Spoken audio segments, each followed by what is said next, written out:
3:33. En estos días han salido mucha información relativa a Zika y a caso de Guillain-Barré, que es un síndrome que ha provocado, que ha generado muchos temores, porque se han certificado oficialmente 10 casos y los centros donde se están atendiendo estos casos. Por eso hemos querido invitar al doctor José Manuel Puello, epidemiólogo y director de gestión de la salud de población del Ministerio de Salud Pública. Doctor, buenas tardes, bienvenido. Gracias, muy buenas tardes. Doctor, bienvenido. Desde el punto de vista didáctico, que la gran población entienda esto de Guillain-Barré y Zika, dónde se encuentran posibilidades que hay del que tenga Zika de tener este síndrome, pero que en ese lenguaje que la gente lo entienda y se quite de grandes temores, porque algunos tienen terror y otros entienden que eso es una cosa que es un invento. Y sobre todo, periódico. ¿Qué es eso de Guillain-Barré? ¿Qué es eso? Muy bien. Lo primero es que el síndrome de Guillain-Barré no es un evento nuevo que guarda relación con la enfermedad por el virus Zika. Se conoce desde hace mucho tiempo. Es una enfermedad autoinmune, quiere decir que el organismo genera anticuerpos en contra de una sustancia que se llama mielina y que está en las neuronas, en las células nerviosas. Vamos a decirlo de manera simple. Si tuviésemos una central que transmite un impulso eléctrico, en este caso es el cerebro, el impulso llega a través de un cableado, de unos cables, como cuando llega la luz a nuestra casa, y esos cables, en este caso no es un metal, sino es químico, el cable, y ahí esa sustancia que se llama mielina es como la especie de cableado a través de cual llega el impulso. Digamos, si yo quiero agarrar el micrófono, mi cerebro le ordena a los músculos de mi mano que se acerquen al micrófono y que lo agarren con la suficiente fuerza para que no lo deje caer, pero tampoco con demasiada fuerza que lo vaya a romper. Correcto. Si se daña porque se crean anticuerpos en contra de esa sustancia, entonces mi cerebro ordena que yo agarre el micrófono, pero no lo puedo agarrar porque no llega el impulso. Es como cuando hay una avería en el sistema eléctrico entre la central que abastece nuestra casa y nosotros no tenemos luz, pero tiene luz una parte del sector. Eso es síndrome de Guillain-Barré. Eso al nacer, eso en cualquier momento. No, eso puede pasar en cualquier momento, en cualquier edad y por múltiples causas. La enfermedad por el virus Zika es una de las que relativamente más reciente se conoce, pero por ejemplo, Campylobacter jejuni, una bacteria que produce diarreas, de hecho es la más común causa de diarrea del viajero en todo el mundo. Es la más frecuentemente relacionada a enfermedad por el virus Zika, a síndrome de Guillain-Barré, en eventos que se transmiten, que se contagian, porque hay toda una gama de eventos que no son transmisibles que también pueden generar síndrome de Guillain-Barré. Sin embargo, doctor, embarazo, perdóname, nivel parto, puerperio, cirugías mayores, picaduras de insectos. Nosotros hace unos cuantos años perdimos a una colega, lamentablemente, anestesióloga, a consecuencia de que desarrolló un síndrome de Guillain-Barré aproximadamente un mes después de una histerectomía. Precisamente, doctor. Pero para cerrar mis preguntas, mis preocupaciones. ¿Dónde es que hacen esquina? ¿Por qué se le ha vinculado? A raíz de el brote mejor documentado de enfermedad por el virus Zika, el brote de la Polinesia Francesa, en el 2013-2014, se notó un incremento de síndrome de Guillain-Barré y retrospectivamente se vio también en un brote en Nueva Caledonia alrededor del año 2011-2012, que concomitantemente hay enfermedad por el virus Zika, hay un incremento de los casos de síndrome de Guillain-Barré. Luego eso se documentó en Brasil y ya muchos de los países de nuestra región de las Américas, en los cuales ya tenemos transmisión autóctona de enfermedad por el virus Zika, han documentado incrementos de síndrome de Guillain-Barré. El Salvador, Honduras. Sin embargo, doctor, en principio, porque como usted lo ha dicho, el Guillain-Barré es una enfermedad vieja. Sí. Por lo menos en nuestro país, pero con el tema del Zika es que ha tenido mayor difusión. En principio se informó que el gran riesgo era para la mujer embarazada. Sí. Y que la mujer embarazada, su bebé, si la mujer embarazada se contaminaba con el Zika, el bebé tenía un alto riesgo de nacer con el Guillain-Barré. No que el adulto... No, Aniverca, sí, te corrijo. Entonces, tenía un riesgo de nacer con microcefalia. Exacto, con que microcefalia. es otro evento que... Miren, la enfermedad por el virus Zika es una enfermedad leve. Es una enfermedad que en el 75-80% de los un casos... día el presidente del colegio dijo que sí, que eso no era nada. Pero vamos a ver, la enfermedad. Ajá. Vamos a hacerlo en su propio contexto, por parte, correctamente. La enfermedad es leve. Entre el 75 y el 80% de los casos no hay síntomas. Ni te das cuenta. Y cuando tiene síntomas, los síntomas son leves. Ahora, lo que se asocia a la enfermedad por el virus Zika, que son dos eventos. Por un lado, la microcefalia, que es la principal de algunas malformaciones congénitas del sistema nervioso en las embarazadas, y por el otro lado, el síndrome de Guillain-Barré. O sea, ella por sí misma. Fíjense que cuando declara la Organización Mundial de la Salud como una emergencia de salud pública de importancia internacional, no lo hace por la enfermedad per se, sino que especifica que se debe al incremento del síndrome de Guillain-Barré y al incremento de la microcefalia. Entonces, le pregunto, de niños, de mujeres, de ancianos, ¿cuál es el más propenso? ¿Ya está especificado eso? Sí. ¿Cuál es el más propenso a desarrollar el Guillain-Barré? Y nos pregunta Juan García por Twitter si usted puede abundar un poco respecto a si el Zika es genético, si realmente es el mosquito, porque hay dudas sobre eso. Ya, muy bien. Vamos a comenzar por el principio. No existe una forma de darnos cuenta como un paciente con enfermedad por el virus Zika, quién va a desarrollar un síndrome de Guillain-Barré y quién no. No hay un evento que sea trazador que pueda indicarnos quién tiene riesgo o quién no. Normalmente, después de presentar el primer síntoma de la enfermedad por el virus Zika, entre 15 días, de 10 días en promedio, con un rango entre 1 y 30, podrían desarrollarse síntomas relacionados con la enfermedad de Guillain-Barré.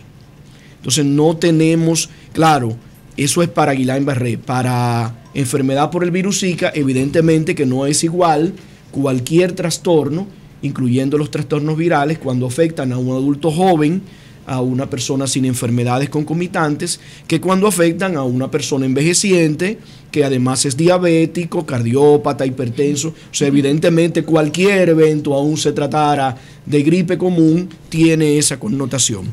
Respecto a lo que señala el amigo que nos pregunta por Twitter, realmente la principal transmisión de la enfermedad por el virus Zika es a través de la picadura de la hembra del mosquito Aedes aegypti. Es un mosquito muy conocido por nosotros. Sí, tengo que decir que penosamente la hembra es la que pica. Que es el mismo de la chikungunya. Pablo me está mirando con cierta picardía, pero es así. Es la hembra la que pica. Es el mosquito que tiene 3 vectores. Él es capaz de transmitir varias enfermedades, porque al fin y al cabo el mosquito no se enferma, ni nace enfermo. El mosquito es como una especie de taxi donde se monta un virus y va de una persona a otra. Entonces, es el mismo que transmite dengue. Unos taxis de los de Antonio Marte, Uber, bueno, Uber, no importa, de cualquiera de las compañías. Y transmite también chikungunya en América del Sur y en los países de África, fundamentalmente occidental. También transmite la fiebre amarilla, el ciclo urbano de la fiebre amarilla. Ahí no hay nada genético. No hay nada genético. Sin embargo, hay otras alternativas. En los Estados Unidos y en otros contextos se han descrito casos de posible enfermedad de transmisión sexual, porque se reconoce que puede haber presencia del virus en el semen y es posible que los caballeros puedan contagiar a las damas cuando hay una relación sexual. Estos casos son pocos y existe la posibilidad del inóculo, digamos que cuando una persona dona sangre y coincide con un periodo de viremia, esa sangre que tiene la presencia del virus es colocada en otra persona y entonces le estamos haciendo una transmisión a través de la sangre o los hemoderivados en este caso. ¿Cuántos casos de Zika hay actualmente en el país? Hasta la semana epidemiológica número 12 el Sistema Nacional de Vigilancia Epidemiológica ha contabilizado 1.090 casos sospechosos. Y todavía recordar que esa es la punta del iceberg. Claro. Entre 75 y el 80% no tienen síntomas aun cuando el virus circula.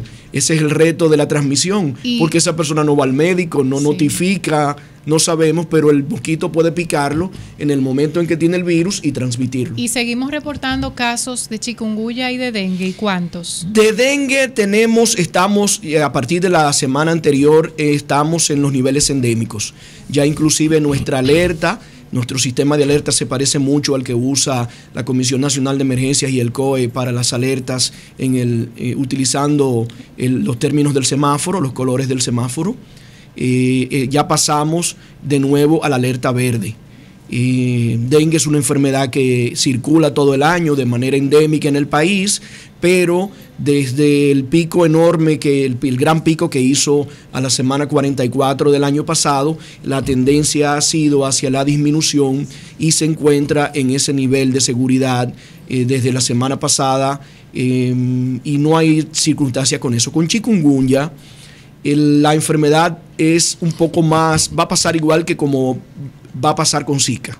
Pasó, tuvo una gran tasa de ataque, la mayoría de la gente se enfermó de manera sintomática o asintomática, y una vez sufrimos la enfermedad tenemos inmunidad de por vida contra ese evento porque solo es un agente. En el caso del dengue, como son 4 virus, la inmunidad es específica para cada serotipo del virus. Por lo tanto, en la vida tenemos 4 oportunidades de que nos dé dengue. Bueno, doctor, finalmente,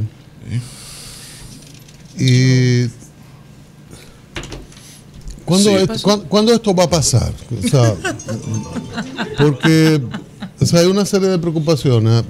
Aquí en recepción hay una joven embarazada y yo siempre le hago referencia al mosquitero y a toda esa... A los repelentes. Y uno sopla cerca de ella, pues no se le acercan los mosquitos. Entonces, hay gente que ha postergado tener hijos este año por el Zika. Hemos hecho una recomendación como el ministerio de que se postergue el embarazo por este periodo. Pero entonces, ¿cuándo dejaría de ser ya un Para riesgo? lo del embarazo es probable que a partir del 2017 ya deje de ser un riesgo porque la mayoría de la población...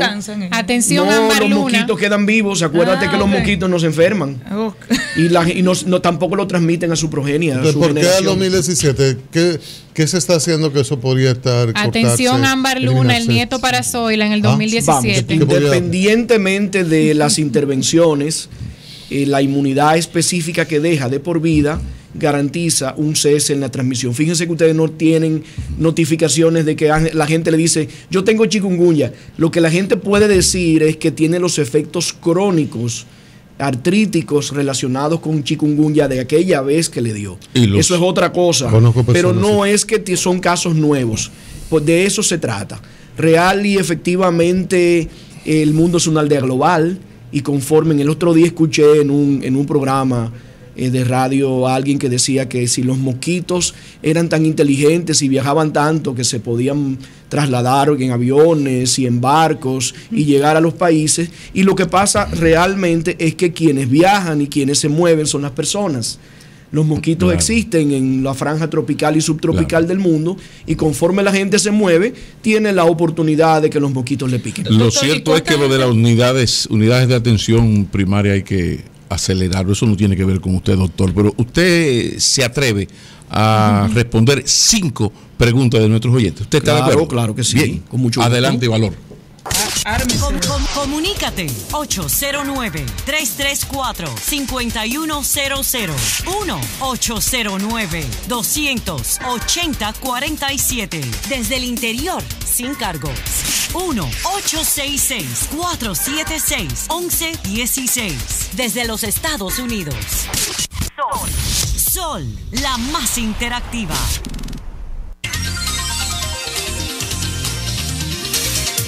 3:48 minutos. Preguntas al doctor José Manuel Puello, epidemiólogo. Buenas tardes. Buenas tardes, Cristian. Sí, la pregunta del doctor Puello. Buenas tardes a todos. Adelante. Tanto tiempo yo trabajando en el sector médico como auxiliar, ¿verdad? Técnico. Y estoy confundido. Yo creo que el doctor me diga Sí. si las enfermedades de transmisión sexual, como son la gonorrea, la blenorragia, que son causadas por bacterias, un mosquito puede picar a uno y transmitir una enfermedad de esa. Ok, vamos a responderle en bloque, doctor. Gracias, buenas tardes. Buenas tardes. Buenas tardes. Sí, buenas tardes. Buenas tardes. Preguntas al doctor Puello. Muchas Segunda. gracias. ¿En qué periodo de embarazo es más problemático el Zika? Excelente pregunta, Ok, doctor. gracias. Buenas ¿En qué tardes. periodo es más peligroso? Buenas tardes. Adelante, pregunta al doctor Puello. Gracias. Yo quiero saber qué tiempo después de pasar las manifestaciones clínicas la persona puede quedar infectante, por ejemplo, en esos casos de transmisión sexual. ¿Qué tiempo después de pasar las manifestaciones clínicas él puede infectar ese virus a otra persona? Gracias. Bueno, vamos con eso. ¿Las tiene, doctor? ¿O se Perfecto, las sí, reitero? sí, ¿Las no, tiene? las Ok. tengo. La transmisión de las infecciones de transmisión sexual, como señalaba nuestro radioyente que es técnico en salud, no se transmite por mosquitos. Afortunadamente, ese riesgo Eso no yo existe. respiro. El VIH, la blenorragia, la sífilis, no se transmiten por mosquitos. Bueno, Real- Cristian, ya, tranquilo. Realmente, Qué belleza. el Pablo, mayor... Pablo también, Yo no, en no. paz. Pero Mira. a nivel. Pero mira, Pablo le cambió el color. Doctor, continúe Realmente- esta entrevista, responda La preguntas de soltera sus es- oyentes. la soltera es usted, El mayor riesgo Continúe, de el periodo del primer trimestre del embarazo y ese inicio del segundo trimestre del embarazo son los momentos donde hay más riesgo. 4 meses. Porque realmente se desarrolla la organogénesis, la formación de los órganos del feto, se desarrolla en el primer trimestre. Atención. Si una señora, por eso fíjense que en nuestros boletines epidemiológicos especificamos que tenemos embarazadas sospechosas y las discriminamos entre las que tienen 24 semanas o menos de gestación, porque esas son las que requieren un seguimiento más cercano. Si una embarazada tiene 35 semanas, por ejemplo, y sufre enfermedad por el virus Zika, ya el cerebro de su producto está formado. No va a presentar microcefalia porque ya está formado. No va a haber dificultades con eso. Es mucho lo que aprendemos de este evento. Realmente en los últimos meses de este año, en lo que discurre de este año 2016, hay más de 200 publicaciones científicas relacionadas con la enfermedad por el virus Zika. Eso significa que es mucho lo que vamos aprendiendo. Aún no sabemos a ciencia cierta qué tiempo podría permanecer en el semen de manera que sea infectante el virus para la transmisión. Hay que recordar que hasta hace poco esa transmisión era fundamentalmente y únicamente a través de la picadura de mosquitos o a través de algún inóculo con transfusión de sangre y hemoderivados. Eso quiere decir, había un caso anecdótico que se había documentado antes, pero estos casos que se han registrado durante esta situación que afecta a la región de las Américas es lo que ha documentado con mayor interés esta posible transmisión sexual. Doctor, Bueno, una pregunta. De cualquier manera no es tan intensa porque fíjense que hay muy poquitos casos documentados. Vamos a redondear una pregunta final con esta intervención de Aníbal. los casos de muertes o de personas en gravedad afectados de Guillain-Barré, ya tenemos cantidades o las personas que se suponen fallecidos todavía, eso no está confirmado. Mira, ¿Cuál es la estadística del Guillain-Barré primero? Y por último, al menos de mi parte, aclare lo de que la mosquita es la que transmite. O sea, ¿por qué? ¿Cuál es la nobleza de ese insecto en que solidaridad finalmente contigo, se transmite la enfermedad? no solo en solidaridad contigo, sino también en apego a la información científica. Voy a contestar eso. Ok. Atención, compañeros. Redondeamos. Bueno, el síndrome de Guillain-Barré tiene una incidencia que de manera normal oscila entre 0.4 y 4 casos por cada 100.000 habitantes. Y tiene una mortalidad que fluctúa entre 3.5 y 12%. Wow. O sea, estamos hablando de que Dato importante. el evento puede afectar los músculos de la respiración conforme va de manera mayormente ascendiendo esa parálisis flácida porque se va desmielinizando esos nervios Entonces, cuando el paciente necesita ventilación asistida y está en una unidad de cuidados intensivos, es un paciente que está en un estado delicado. Ahora bien, la mosquita, para aclarar esto, no podemos atribuirle nuestras pasiones humanas a los animales. Realmente la hembra pica porque necesita, igual que el macho, la hembra se alimenta, obtiene su energía a través de líquidos azucarados que hay en el medio natural, en la naturaleza. La hembra además necesita la parte proteica, la hemoglobina de la sangre, para poder fecundar sus huevos. Eso quiere decir que si le vamos a atribuir algún fin, realmente la hembra está picando porque necesita poner sus huevos.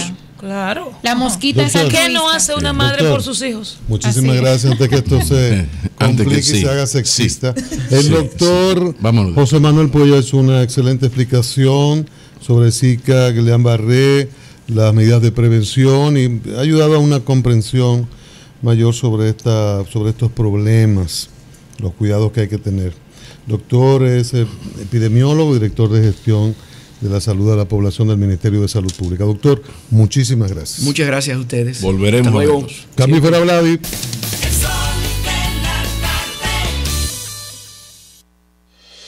Soy el patrón que te llena de sabor, que soy patrón de oro es la tradición. Vamos a compartir, vamos a disfrutar, que soy patrón de oro es el ideal. Llegó el patrón, patrón.